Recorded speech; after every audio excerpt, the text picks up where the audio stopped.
Ok, pessoal, aqui dando início à nossa última listinha de questões para V3, petição inicial. O assunto aqui é bem tranquilo. Enfim, vamos dar início aqui. Petição inicial, questão 23, analise as assertivas e responda. O Código de Processo Civil, instituído pela Lei 13.103 de 2015, é responsável por indicar os elementos obrigatórios em uma petição inicial no território de sua abrangência. Nessa temática, é correto afirmar que, das assertivas dispostas, são alguns dos requisitos da petição inicial. A gente tem aqui o juiz a que se destina a qualificação das partes, a causa de pedir e as provas que se pretende produzir. Já adianto aqui, com muita tranquilidade, vou entender. O juiz a que se destina, atenção de novo, só é o juiz, é o juízo, não é o juiz, porque nós enviamos a entidade ao tribunal em questão e não a pessoa do juiz, não a pessoa do magistrado. A qualificação das partes, que são a questão das informações necessárias, né? O 321, 319, na realidade, ele traz pra gente aqui bem, né? De forma bem extensa o que seriam a qualificação das partes. A gente nomes, prenomes, estado civil, profissão, número, o CPF ou CNPJ, endereço eletrônico, que seria o e-mail, né? O domicílio e a residência do autor e do réu. Basicamente todas as informações necessárias para que a gente possa ter citações, intimações, para que a gente tenha as informações necessárias das partes. A causa de pedir, que é o fato e os fundamentos jurídicos do pedido, que é a junção desses dois dá a causa de pedir, e as provas que se pretende produzir, que estão bem aqui, ó. Inciso 6º. As provas com que o autor pretende demonstrar a verdade dos fatos alegados. De acordo com o Código de Processo Civil, a petição inicial será indeferida se, depois de intimado a emendá-la, o autor não cumprir a diligência determinada pelo juiz. Eu já falei aqui num tom, né, de resposta, então, que é esse daqui. A gente tem questões, por exemplo, de não indicar o endereço do réu, ainda que seja possível citá-lo, não seria essa situação. Por quê? Porque a questão de poder citar o réu, ela é importantíssima e é uma questão fim que a gente chama, poderia chamar dessa forma. Por quê? Porque a necessidade de ter informações sobre o réu é justamente a necessidade de citar. É claro que o ideal é que a gente tenha essas informações do réu, todas elas, mas a gente pode pedir para que seja suprida essa questão. Pelo próprio juiz, inclusive. Enfim. Não tiver sido distribuída a juízo relativamente incompetente ou tiver sido distribuída a juízo absolutamente incompetente, esses dois aqui são voltados a uma situação muito tranquila, na realidade, que a gente inclusive viu que quando for ao juízo relativamente incompetente ou absolutamente incompetente, pode ser mandado para outro tribunal. Se não for feito no caso do relativamente incompetente, pode haver aquela questão da prorrogação de competência. Eu vou colocar aqui possibilidade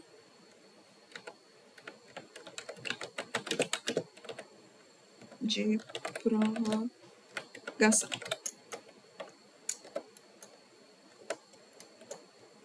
Que é aquele fenômeno, né, do juiz originalmente incompetente tornar-se competente para demandar aquela causa por conta da não manifestação das partes.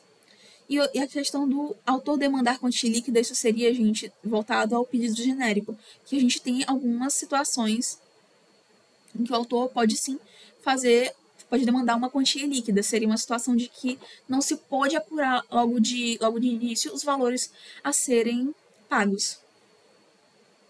Seria, por exemplo, um caso de uma batida de carro em que o carro ainda está lá no mecânico e a gente não tem a menor ideia exatamente de quanto vai sair, mais ou menos, porque não sabe se pegou uma parte mais superficial do carro ou se pegou numa parte um pouco mais por exemplo, que seria bem mais prejudicial, que seria, por exemplo, que tornaria perigoso dirigir um carro naquelas condições, por assim dizer. Enfim, vamos lá. Questão 25. O procedimento comum terá início pela distribuição da petição inicial, que é a peça inaugural do processo. Nesse sentido, é necessária a indicação de vários requisitos essenciais para que esta seja apta a ensejar o exame do pedido. Assim, é prescindível Na referida petição inicial, a indicação, gente, prescindível é o antônimo de imprescindível, e o imprescindível seria o absolutamente essencial, o necessário. De novo aqui, ó, questão de essencialidade. Só que prescindível, de novo, é o antônimo de imprescindível. Então, é desnecessário, não é obrigatório, não faria toda essa diferença. Então, não é um requisito não necessário a petição inicial. A gente sabe que já não é do juiz a que é dirigida, porque isso é necessário. O valor da causa necessário. Aí a gente tem o nome da ação, que é desnecessário. Certamente ajuda bastante colocar o nome da ação, mas não é o requisito essencial.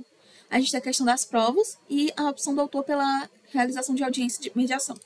Essa situação é bem fácil de a gente verificar pelos incisos do artigo 319. Em momento algum, a gente tem a questão de nome da ação. A questão 26. A petição inicial é uma das peças mais importantes em um processo judicial. Eu poderia até discordar dessa frase. Na verdade, eu posso discordar porque ela é a peça, eu considero pessoalmente a peça mais importante. Por quê? Porque ela é o primeiro passo do nosso processo. Se não houvesse petição inicial, então a gente não teria um processo para começo de conversa. Então, né? É por meio dela que o autor levará sua demanda para a análise de um juiz, apresentando os fatos e as leis que fundamentam o seu pedido. A gente tem aqui o artigo 330 do CPC, que estabelece que a petição inicial será indeferida quando o pedido for indeterminado, ressalvadas as hipóteses legais em que se permite o pedido genérico, de novo aquela questão de não poder se averiguar. Na narração dos fatos não decorrer logicamente a conclusão ou contiver pedidos incompatíveis entre si, inclusive, atenção aqui ao termo, entre si, e a gente tem. Ele estabelece as hipóteses de indeferimento da petição inicial, que são, a gente tem aqui, a parte for manifestamente legítima, o autor carecer de interesse processual. Esses dois são situações de indeferimento da petição inicial. Vou pegar aqui só, puxar aqui o 330. A gente tem aqui. Mas eu posso logo falar que a parte for manifestamente legítima, o autor carece de interesse processual. São duas questões relativas ao poder postular em juízo. Requisitos de admissibilidade. A gente vê aqui. Quando tiver múltiplos pedidos compatíveis entre si, a gente não tem problema nenhum em relação a pedidos múltiplos. O problema seria se fossem incompatíveis, e a gente está falando aqui de compatíveis. Então, não chega a ser um problema. Aí, faltar pedido ou caso de pedir, que seria um dos pontos seriam os pontos essenciais.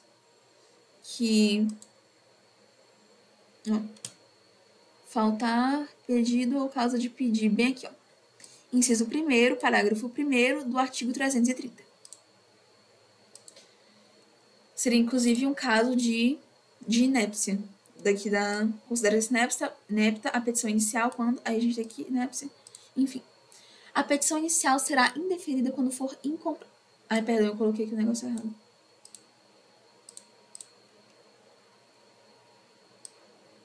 Só digitar. Será indeferida quando for incompleta. Então, dessa questão de que isso poderia estar correto se fosse dessa forma. A petição inicial será indeferida quando for incompleta, o juiz determinar que o autor deva completar a sua petição ou emendá-la, e mesmo assim o autor não o faz no prazo de 15 dias. Aí seria caso de indeferimento. Aí nós temos aqui 1, 2 e 4, que fica o item D.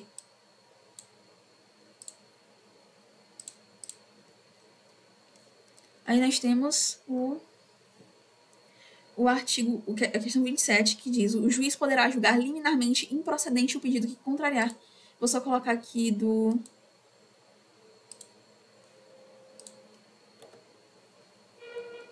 Aqui, ó. Artigo 332. Vamos ler aqui. Item A. Entendimento firmado em incidente de resolução de demandas repetitivas, desde que não tenha sido originado em assunção de competência. Item B. Enunciado de súmula do Supremo Tribunal Federal ou do Supremo Tribunal de Justiça, inclusive em casos que demandem instrução probatória. Item C. Decisão colegiada do órgão especial de Tribunal de Justiça sobre direito local. Item D. Enunciado de súmula do Supremo Tribunal Federal ou do Supremo Tribunal de Justiça, desde que após a citação do réu. Item E. Acórdão proferido pelo Supremo Tribunal Federal ou pelo Superior Tribunal de Justiça em julgamento de recursos repetitivos. Aqui a gente já pode cortar dois que são esse o item B e o item D. Por quê? Porque logo de início a gente tem no começo do artigo aqui. Nas causas que dispensem a fase instrutória, que é a fase que a gente tem voltada para colheita e produção de provas, e independentemente da citação do réu, julgará liminarmente o pedido que contrariar, a gente já corta esses dois. Nessa situação, o item correto vai ser o item E. Porque ele diz aqui, acordo proferido pelo Supremo Tribunal Federal, a gente tem o artigo, ó. Acórdão proferido pelo Supremo Tribunal Federal ou pelo Supremo Tribunal de Justiça em julgamento de recursos repetitivos. Que a gente tem exatamente isso aqui.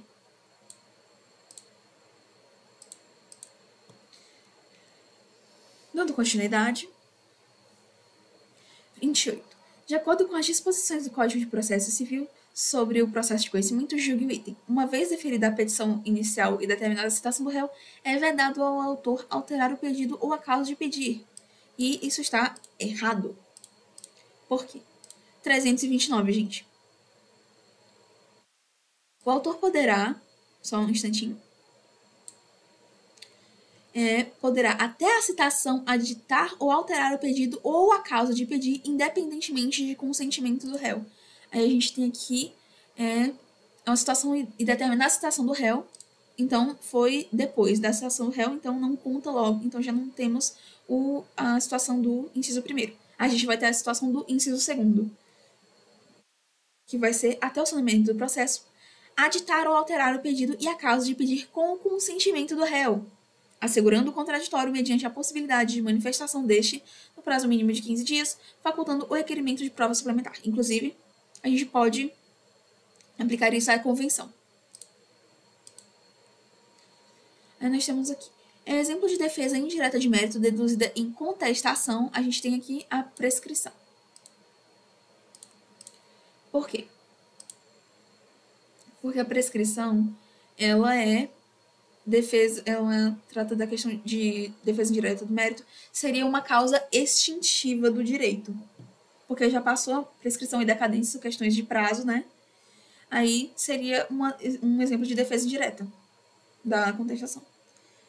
Porque a prescrição, ela dá fim ao direito, mas ela não é uma defesa, entre aspas, propriamente dita. Porque não foi o réu que se defendeu, foi uma questão meramente fática que dá fim ao direito, que ele extingue o direito. Tá bom? Aí a gente tem aqui, se o réu não contestar a ação, será considerado revel e presumir-se-ão verdadeiras as alegações de fato formuladas pelo autor. Sobre o assunto, assinale a alternativa que apresente hipóteses em que a revelia não produzirá os efeitos supracitados. Nós temos aqui, item A, o litígio versar sobre direitos disponíveis. Direitos disponíveis, gente, são os que a gente pode discutir a respeito. Por exemplo, um direito indisponível seria meu direito à vida, meu direito à saúde, meu direito à liberdade, são direitos indisponíveis. A questão aqui, havendo pluralidade de réus, nenhum deles contestará a ação, não seria esse um caso. Aí, as alegações de fato formuladas pelo autor forem inverossímeis ou estiverem em contradição com a prova constante, nos autos. Esse aqui é o item correto, se eu não me engano, é o 334. Mas, né, é sempre bom dar uma olhadinha. Pera. Vou pegar aqui a questão da busca. Do efeito de revelia.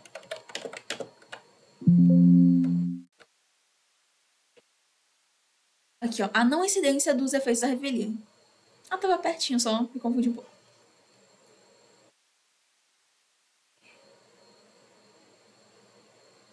São aqui... Não, pera, esse não é o artigo. Tá aqui. O 345. A revelia não produz o efeito mencionado no artigo 444, que é o que a gente estava falando naquela questão, que é a revelia não produz efeito mencionado no artigo 344 se, havendo pluralidade de réus, algum deles contestar a ação, inclusive, é a resposta também aqui, ó, havendo pluralidade de réus, nenhum deles contestar a ação. Aí a gente tem aqui, a petição inicial não estiver acompanhada de instrumentos que a lei considere indispensável à prova do ato, inclusive de... Aí a gente tem aqui, a petição inicial estiver acompanhada de instrumentos que a lei considere indispensável numa situação de não haver, uma situação de haver, então não faria sentido. E aí a gente tem aqui o inciso 4º.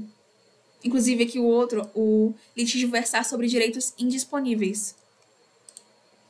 Essa questão aqui.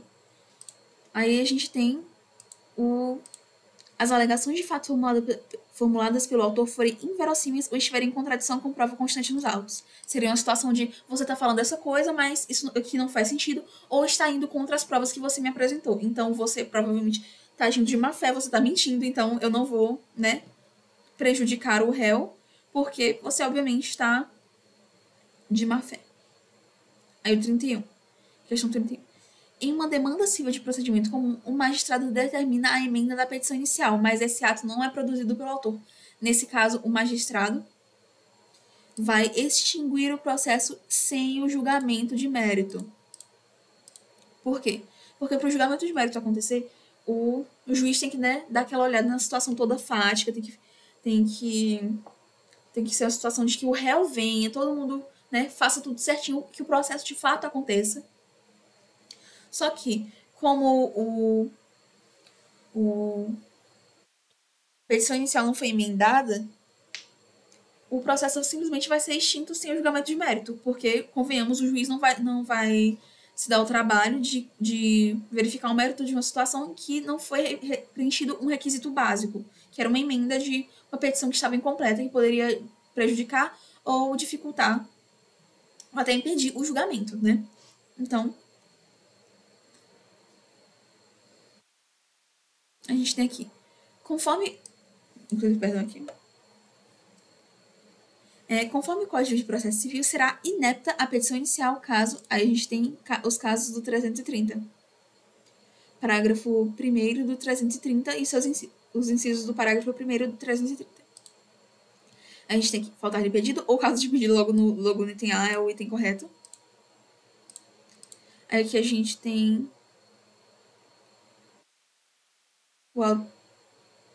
o item B, o autor carecer de interesse processual. Aí a gente tem a parte for manifestamente legítima, a necessidade de pedido de citação do réu e o pedido for juridicamente impossível. Esses dois aqui seria uma situação de haver uma certa dúvida, mas assim, nesses três casos seriam casos de indeferimento, só que só um é uma questão de inépcia. Por quê? Porque que os casos de inépcia a gente tem? Considera-se inepta a petição inicial quando lhe faltar pedido ou causa de pedir. O pedido for indeterminado, ressalvadas as hipóteses legais em que se permite o pedido genérico, da narração dos fatos não decorrer logicamente a conclusão e contiver pedidos incompatíveis entre si. E embora esses outros dois estejam, de fato, aqui nos incisos do artigo 330, a gente está falando do parágrafo 1º. Enfim, é isso. Nosso último GED. O último GED do semestre, né? Desejo a vocês que o semestre que vem seja ainda melhor, que seja tranquilo, tudo certo. E é isso. Tchau, pessoal.